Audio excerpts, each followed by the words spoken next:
served in the Army during the Korean War. I signed up for the Army National Guard 2 days after my 17th birthday. I served for the next 24 years for the same reason all my brothers and sisters in uniform do. We love this country.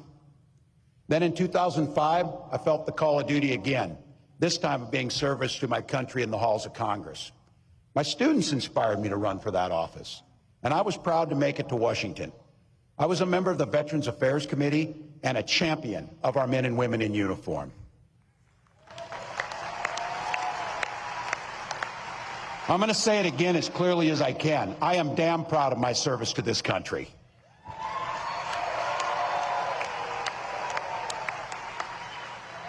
And I firmly believe you should never denigrate another person's service record.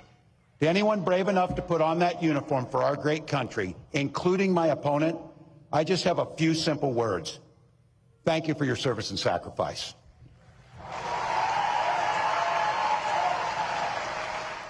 That was the Minnesota governor making his first solo appearance at the American Federation of State, County, and Municipal Employees, AFS-CME. That was their convention in Los Angeles. AFS-CME is the largest union of public employees in the country, 1.6 million members. Tim Walz is the first union member to be on a presidential ticket since the Screen Actors Guild member, Ronald Reagan. The vice president and I, we know exactly who built this country. It was nurses, it was teachers, and it was state and local government employees that built this nation. People in this room built the middle class. And it's not just a saying, it's a fact. When unions are strong, America's strong.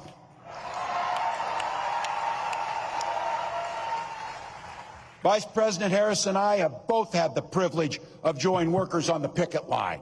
And it's why, as governor, I signed one of the biggest packages of pro-worker policies in history into law. In Minnesota, we made it easier for workers to form unions. We strengthened workers' protections. And yes, we banned those damn captive audience meetings for good in Minnesota.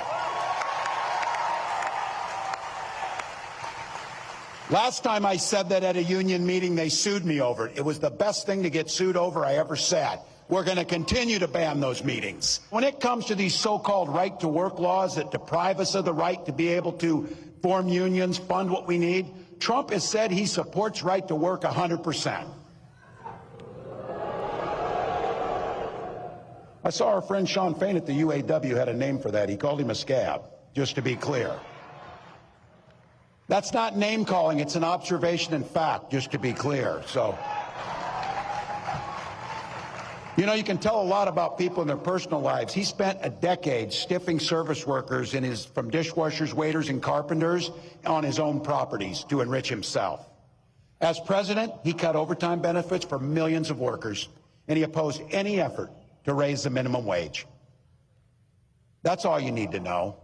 You don't have to ask twice. We know who they are. A guy who goes to Mar-a-Lago, and this is a direct quote, he sits there and tells his friends, you're rich as hell and we're going to cut your taxes. I believe him when he says that. But he also turns around and tells workers their wages are too high. He called them a scab. That's not name calling. It's an observation and a fact, end quote. In quoting the United Auto Workers Union president, Tim Walz just laid out the clear contrast between the Harris-Walz ticket and the Trump-Vance ticket when it comes to workers' rights. Last night, Donald Trump and Elon Musk had a conversation on Musk's social media platform that the New York Times called a, quote, 2-hour ramble, end quote. And in those 2 hours, Donald Trump appeared to endorse firing striking workers, which is against the law.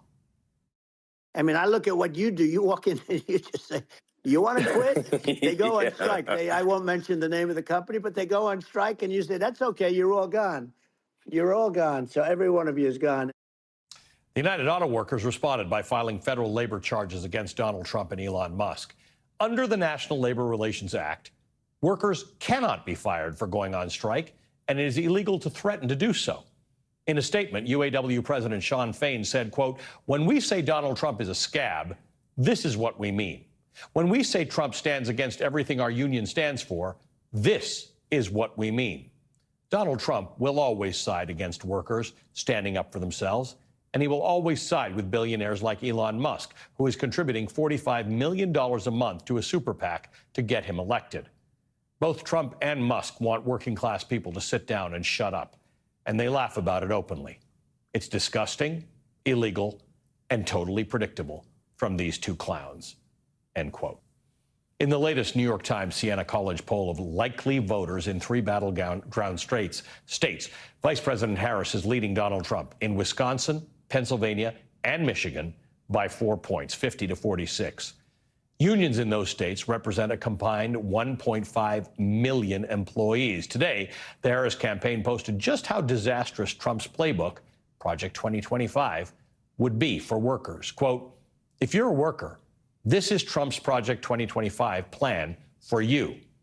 Trump's Project 2025 plan for workers would allow employers to stop paying workers for overtime work. It would cut Social Security and Medicare. It would reinstate student loans of millions of Americans. It would raise taxes on the middle class through tariffs, while cutting taxes for billionaires. It would raise prescription drug costs by repealing Biden's Inflation Reduction Act. It would institute a new tax on health insurance. It would repeal protections for Americans with pre-existing health conditions. It would go after birth control and ban abortion. It would make it more expensive to buy a home by increasing mortgage insurance premiums. It would eliminate the U.S. Department of Education and end more affordable student loan repayment plans.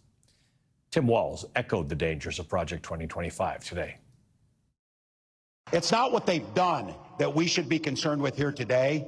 It's what they're going to do. One of the clear goals of that Project 2025 to-do list is to put the screws to working people, making it harder for us to collectively bargain, allowing employers to drastically cut overtime or even eliminate it. And make no mistake about this, Donald Trump and J.D. Vance want to eliminate AFSCME and all public sector unions altogether. Hell, they're even going after the 40-hour work week. Someone was joking and said, what's next, child labor? Oh, yeah, that's in there too, by the way. Reducing the rules around our children, putting them into dangerous jobs again. The folks who came before us spilt blood and treasure and spent their lives working to give us dignity and safety in our workplace so you can simply do a good day's work and go home to your family safely at night. Project 2025 will take all that away. Joining us now is the Wisconsin Democratic Representative Mark Pocan. He's the co-founder and co-chair of the Congressional Labor Congress, the perfect person to talk to. Congressman, thank you for being with us, because I don't know if I recall a presidential and vice presidential ticket being so clear about the distinctions between working people and not working people, between labor and unionized workers and the wealthy. Harris and Walz are putting it on the line. They're saying there's one answer to this, and we've got it. Yeah, absolutely. In fact, that's one of the reasons I think they're doing well in Wisconsin and Michigan and Pennsylvania, is because they're standing up and fighting for working people. And, you know, whether it be Donald Trump last night, you know, making fun of people losing their jobs when he's talking to Elon Musk, whether it's Project 2025 that, you know, goes after public employee unions. It says states should be able to ban unions. It wants to go after prevailing wage laws and overtime laws and get rid of child labor laws. And you go through the entire insanity of Donald Trump's Project 2025. And, you know, you can tell the distinction could not be more clear. But I can tell you there's not a lot of people in my state saying, bring me Project 2025. Yeah, actually, it's as I point out, it's a terrible, hard to read 922-page document, but everybody who comes in touch with it or learns about it doesn't like it. And you're calling it Donald Trump's Project 2025. He's probably mad at you for that, because he's trying to entirely disassociate from it, even though the chapters are written by people who worked for him. 140 people who were involved in Trump's orbit are involved in Project 2025. Yeah, look, they like to operate in the shadows and the stealth, right? But, you know, just like when you go into the basement of an old building, you turn the light on, the rats scatter. That's what's happening. All the rats who've written this plan are trying to hide from it because they know if people know the details in it, they're not going to support it. This is a special interest gift. It's going to take care of the few in this country, not the many. And yeah, that's why they're running from it. We have a member of Congress from Wisconsin, Derek Van Orden, who's doing the exact same thing. Say he's never read it. I believe he's never read. I just think he knows a little more about this plan than he's fessing up to. And that's, at the end of the day, what's going to be, I think, their demise is their ideas just don't connect with people in Wisconsin and Michigan and Pennsylvania. Right, and part of it's unionization. It's been a pretty strong year for labor unions after a long drought. But part of it is just as Tim Walz said, things like minimum wage, $7.25. Federal minimum wage is $7.25. If you work a full 40-hour week for a whole year, you don't net $15,000 in gross income from that. So part of it is also just a pro-worker, whether you're in a union or not. It's time for this to be less unfair than it is. Absolutely. And, you're also probably not getting benefits with that minimum wage job. Correct. And too many people, even with jobs that aren't minimum wage, aren't getting benefits. So, I'm a 3-decade-long member of the Painters and Allied Trades. I'm a proud union member. Glad to be one of the founders of our labor caucus in Congress. And I can tell you again, when I talk to people across the state, and I've been traveling all around the state talking to people, it just doesn't connect to talk about what Donald Trump and Elon Musk and J.D. Vance and that sort of group of people are talking about. It is a complete disconnect in Kenosha and Superior and Wausau, Eau Claire, all across the state. Those are working class folks who want to make sure they can pay their mortgage and get by, and that's not what Donald Trump's talking about. Yeah, I just want a fair shake. What I think is interesting is because of the strength of unions now, we are seeing responses to this. So that weird tone-deaf conversation between Donald Trump and Elon Musk, two billionaires talking about what regular people should be doing, was met with this response from the UAW's Sean Fain today. Let's listen. We filed charges against Donald Trump and Elon Musk because, employers need to be held accountable when they violate labor law. And they thumb their nose at labor law in this country, and they have for decades. And it's time that working class people push back. This election's about the rich getting richer or working class taking some of their lives back. And there's only one side that stands with working class people, and that's Kamala Harris and Tim Walz. I mean, he makes an interesting point. Like, Donald Trump threatened to do things last night that are not actually permitted under U.S. law.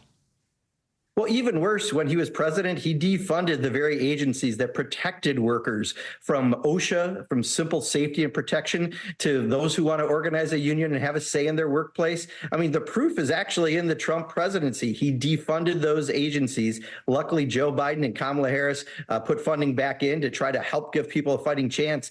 But we already have everything we need to know about Donald Trump. He is not on the side of anyone who's a working person. You make an interesting point because you mentioned OSHA. When you think about workers' rights, whether it's unionization or not, it's not just raising wages or minimum wage. It's parental leave, it's family leave, it's child care, it's health care, it's working conditions. It's a lot of things that need to happen in this country to honor the worker and to make it a more fair operation. That's a lot of work. It's not simple. I mean, if you're dismissive of it, you won't fix what is a growing problem. Inequality in America is actually a growing problem, not a shrinking problem.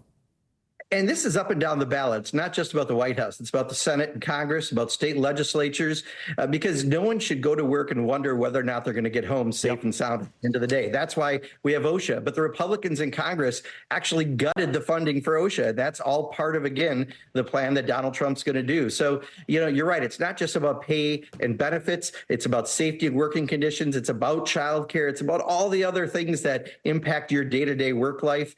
The distinction, again, between Kamala Harris and Donald